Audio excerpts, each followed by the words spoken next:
Of course, the Consumers Federation of Kenya have had a very successful forum on issues to do with food additives and in terms of dialogue between experts in government, private sector, and civil society.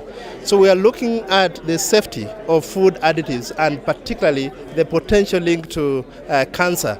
So we have worked through a partnership with the private sector, a partnership with the civil society and government. And we've had very interesting developments. That one, awareness levels have been very low, in terms of people knowing the link.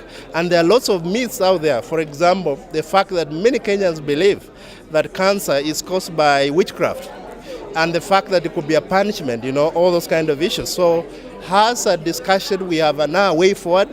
We have some content, we have the resource persons, and we are very, very keen to move the next step.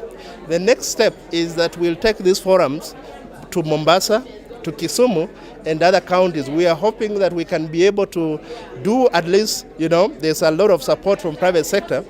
We hope that we can cover more counties and particularly get to the villages. We're also hoping that we can work with the mainstream media in this country and even the social media to be able to pass this message, particularly to Kenyans who have not been able to come for this meeting. So we are very excited that we had a very, very good forum on food additives, and it has answered many questions.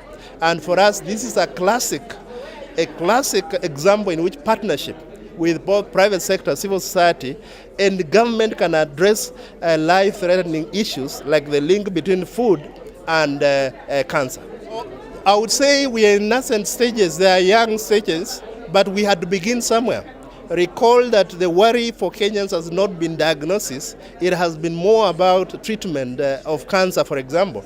Do we have capacity? The answer is, of course, no. When shall we get capacity? We must start somewhere, and the thinking today is that we are able to partner together and help create priorities. Government has been very open, transparent.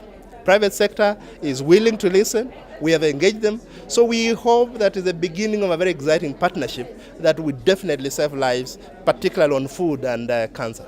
The role of the ordinary mwananchi, I think, in this campaign is for them to be willing to take tests. Particularly, we are told about prostate cancer, for example, that is very prevalent among men. So the ordinary mwananchi should actually not link cancer to myths like issues to do with witchcraft or anything.